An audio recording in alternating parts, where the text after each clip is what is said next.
once those things happen, animal lovers, because that's who comes to sanctuaries, people who identify as animal lovers.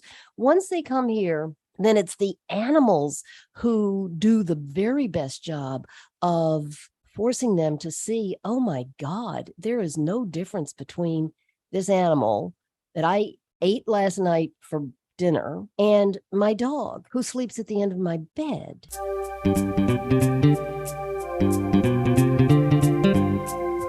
Hello and welcome to the Innovative Mindset Podcast. I'm your host, Izolda Trachtenberg. On the show, I interview peak-performing innovators in the creative, social impact, and earth conservation spaces. I also bring you ideas and techniques that you can grab and use to set goals, create, and unlock your potential for changing yourself and the world. And now let's get to the show.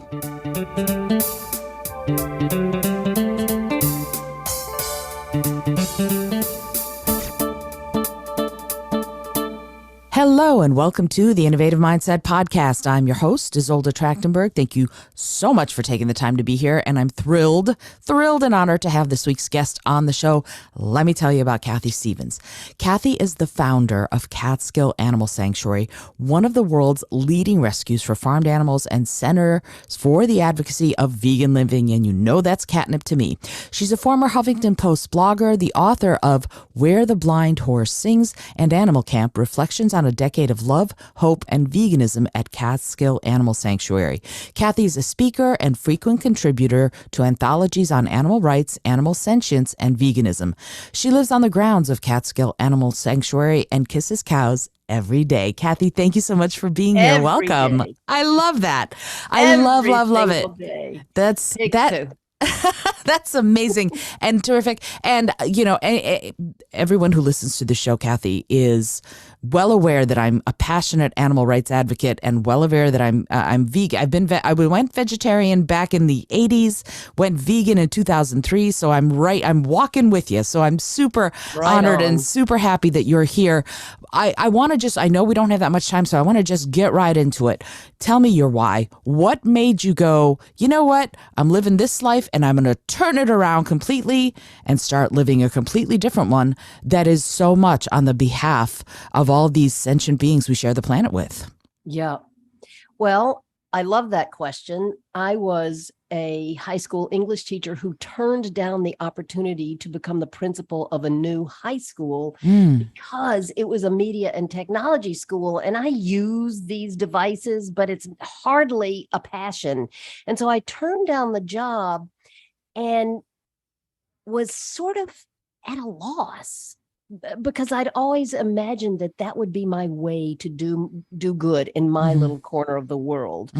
But what came to me after some months, it was the only time I took time off of work, is that how I could best serve was by marrying my passion for teaching and learning with my passion for animals, having grown up on a farm and been around animals my entire life. So it was just had that school been a social justice school, I would be there today. Right. But it wasn't. And so it allowed me to pivot and to reframe my passion once again. I think that's fantastic and wonderful. And it's interesting to me. In my other life, I do environmental education. I go into schools and do school shows and things like that, where I talk about the health of the soil and the health of our water bodies and then relate it back to animals. But it's a little challenging because it's so ingrained in people that what we do is we eat hamburgers or we eat fish sticks or whatever. How do you, as someone who's such a passionate advocate, sort of counter that or work with that to help open people's minds so that they can start seeing that there's another way? Well, you know, at this point, we're an organization of 30 people. So we have a number of programs that are directed toward helping people first be willing to see what we are doing to these animals who want their lives as much as we want ours. And secondly, that take them by the hand and show them how to eat differently. Nobody's waking up in the morning and saying, I can't wait to torture animals at breakfast, lunch, and dinner. We're just living according to habit, according to culture, according to what our moms and our grandparents, generations of in our own families have eaten.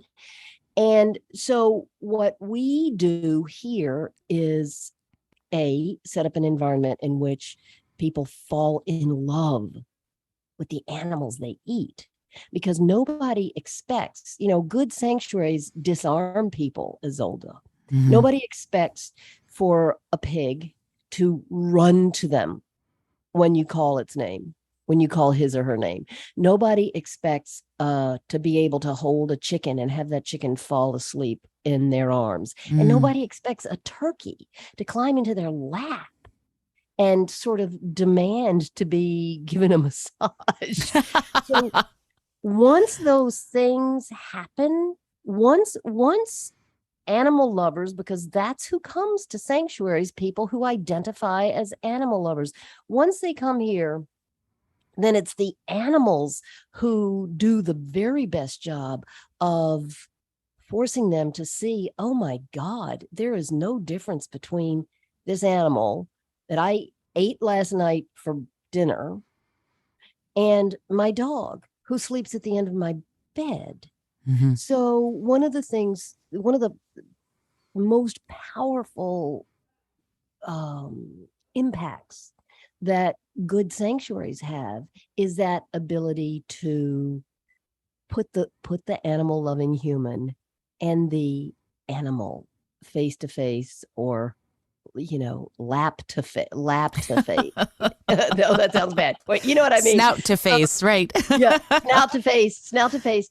So that's one piece of what we do, but then we also have very, very skilled, trained humane educators who sometimes let the animals do the talking, but are also able to provide information on how this habit of ours is the leading cause of virtually everything that is wrong with the planet right now, including water pollution, species extinction, and climate change.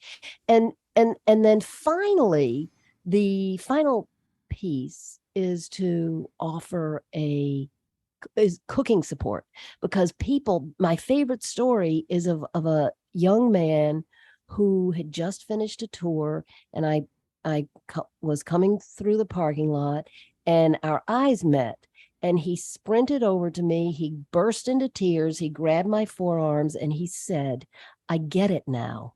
Tell me what to do. So we take in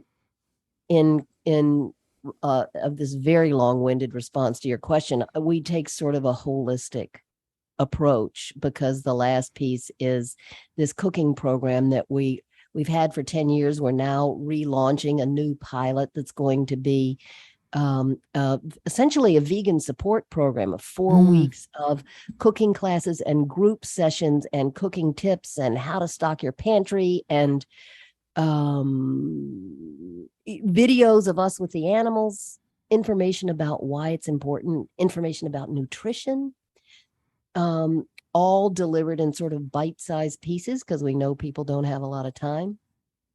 So that's how we do it. And if people are curious or interested in that program, they can find out about it right on our website.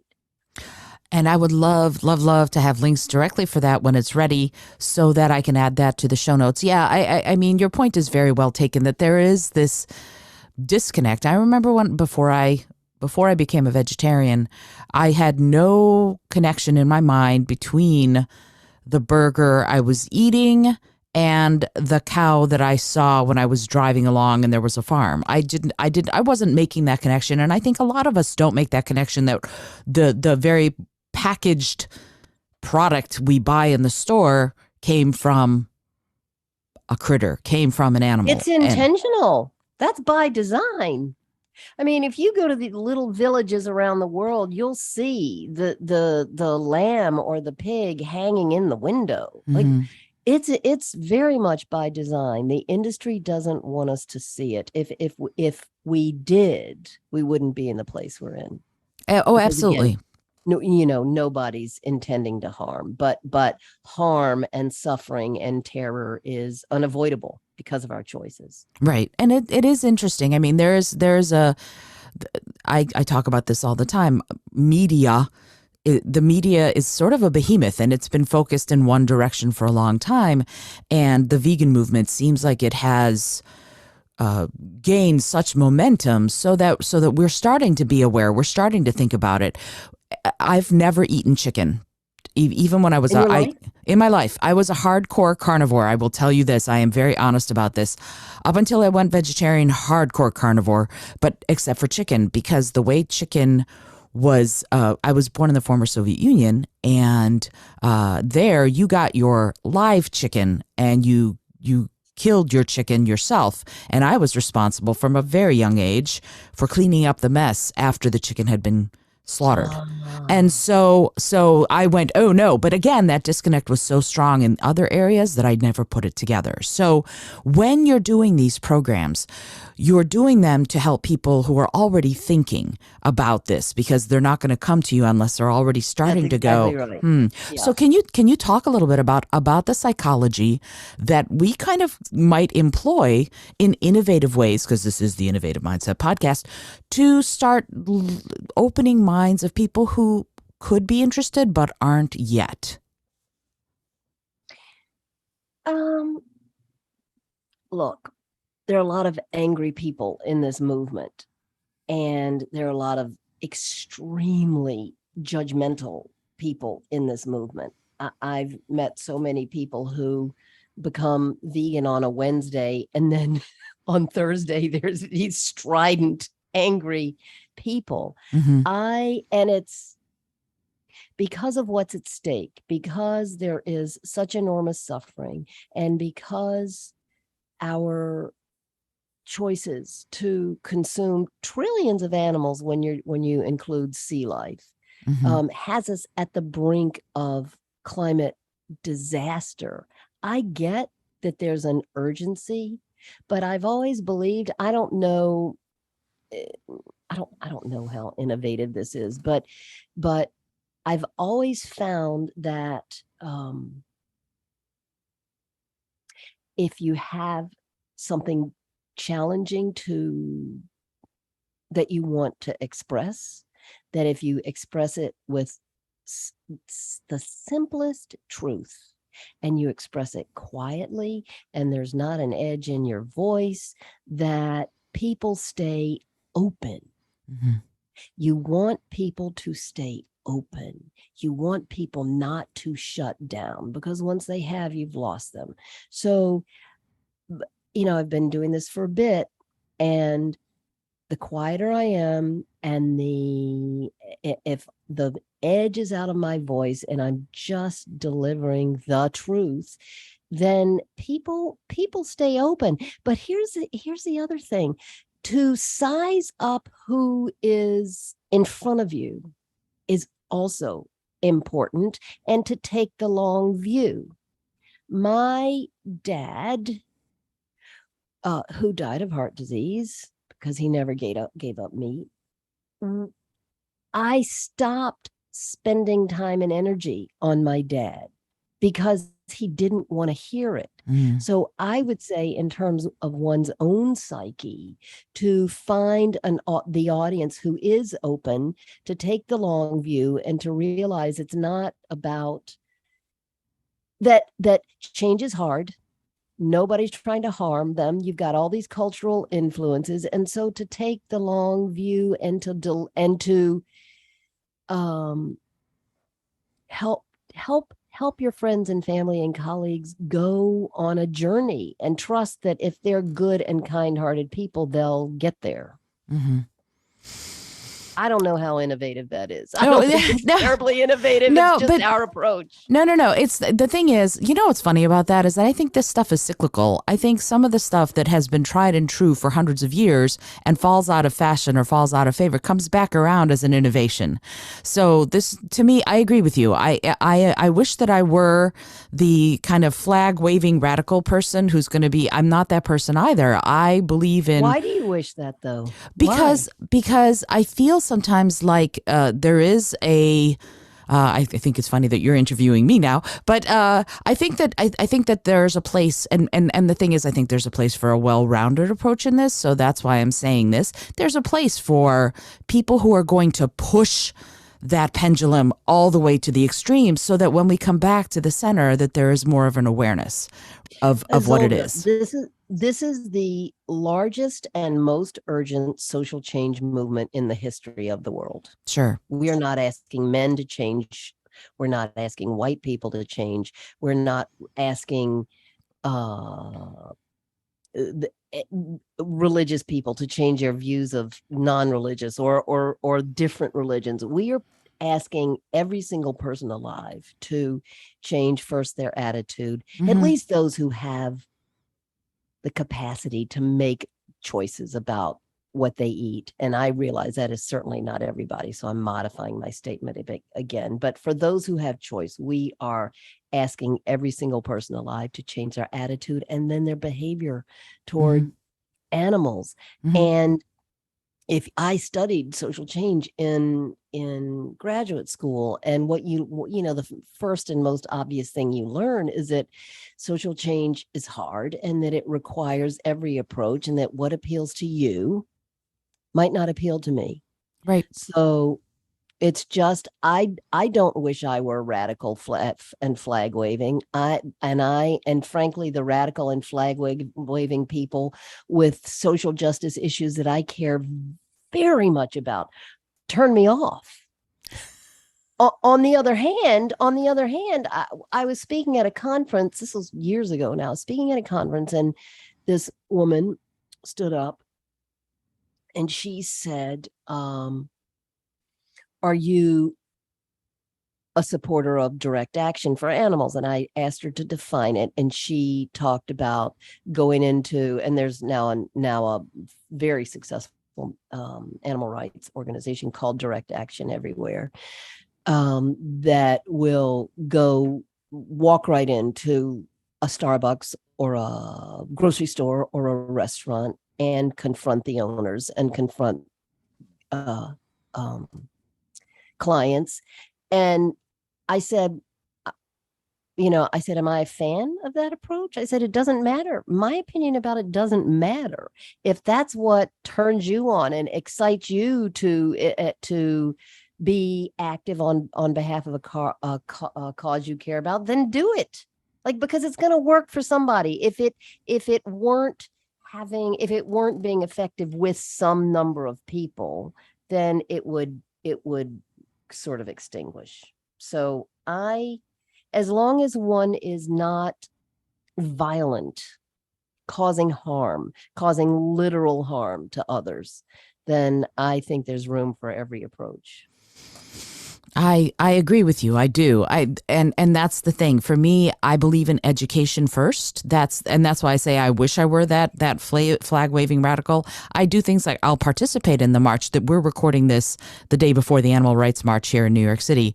So I'll be at the march tomorrow, and I am a supporter of that. My particular way of doing it is through education, and it's because I had experiences with animals that changed me, and so I'm wondering for you, what lessons have the animals taught you? You've been doing this for decades now. What have you learned? What has been that point of connection, that point of inspiration for you? And I'm sure there are many, but was there one in particular? Yes, there was. And I write about it not only do I write about it in my first book, there are a number of chapters about this one animal who I call my most extraordinary teacher, human or animal.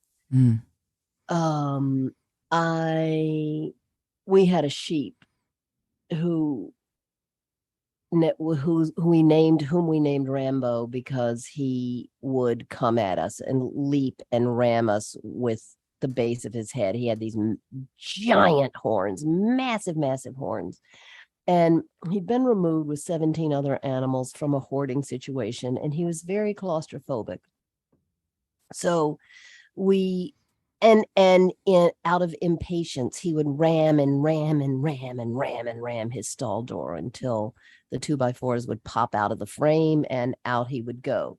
So out of desperation, we decided to let him sleep in the middle of the barn aisle, figuring that even though there are coyotes in the woods behind the farm, they wouldn't come all the way up to the barn. And if they did, they probably couldn't take down this animal with these really impressive horns. So I went to the barn one night, and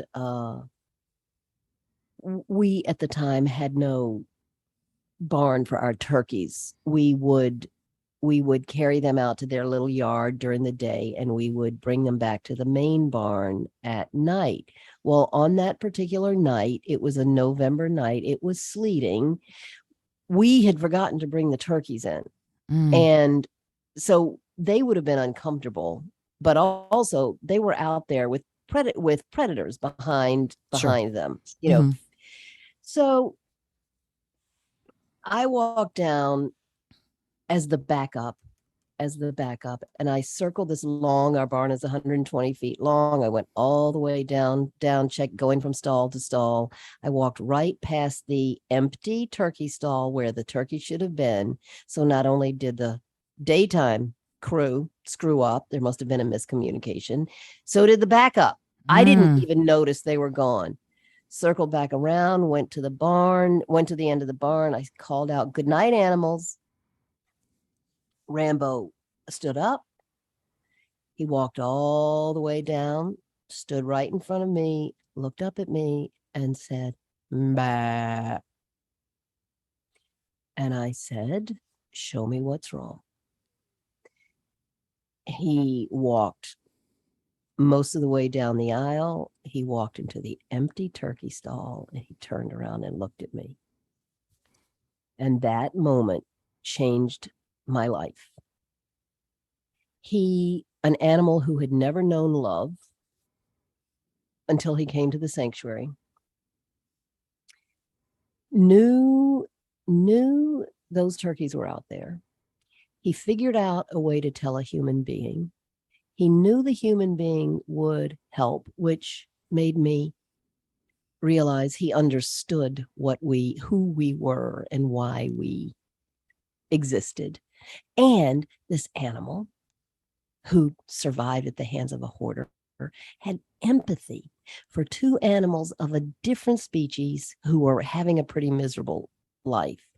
And that moment made me realize that what I thought I knew about the supposed differences between humans and animals, that at least a whole lot of it was wrong and was based on my seeing them through a very human-centric lens. And we started paying attention in a different way to this magnificent animal. And Izolda, he spent his 11 years, he was 5 when he came to us.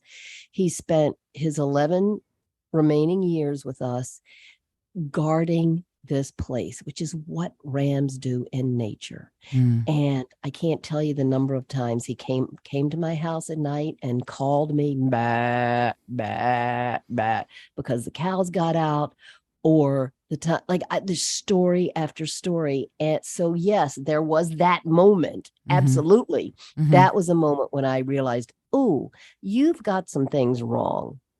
You and your organization need to pay attention in a different way.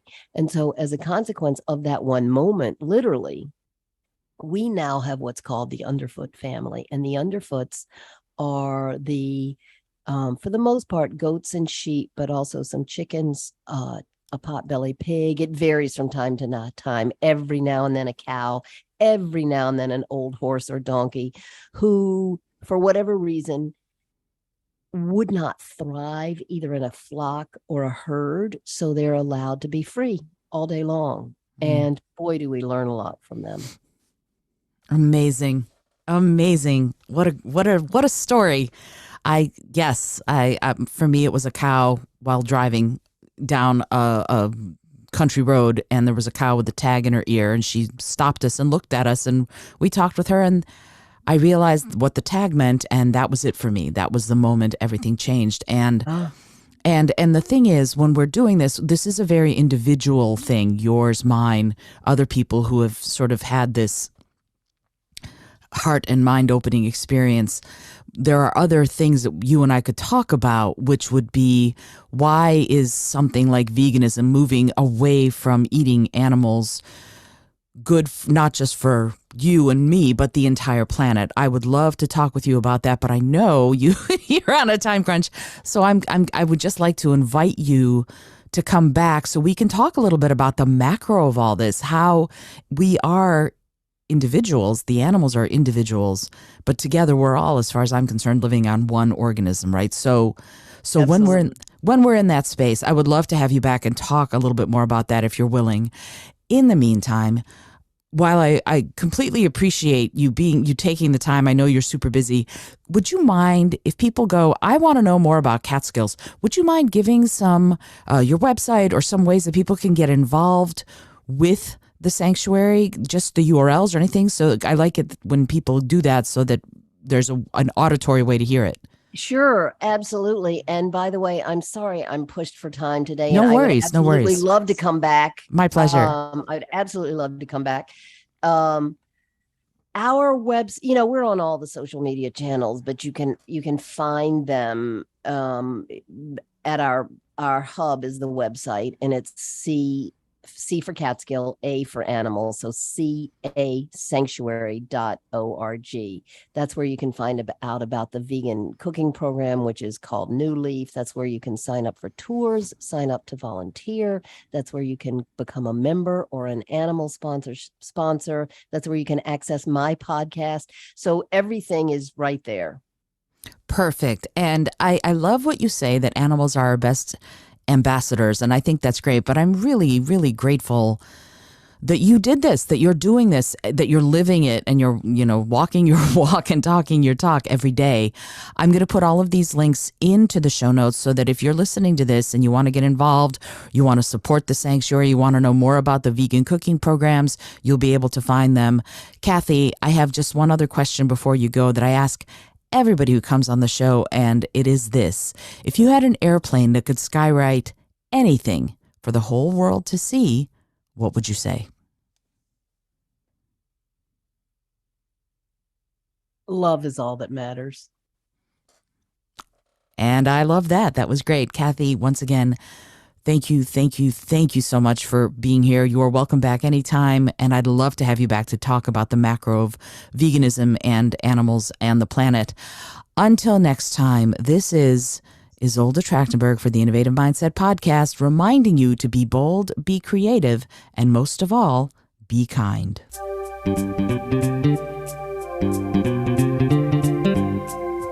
Thank you so much for joining me today. I really appreciate you being here. Please subscribe to the podcast if you're new, and it would mean the world to me if you told a friend about it. Today's episode was produced by Izolda Trachtenberg and is copyright 2022. As always, please remember this is for educational and entertainment purposes only. Past performance does not guarantee future results, although we can always hope. Until next time, remember to be bold, be creative, and most of all, be kind.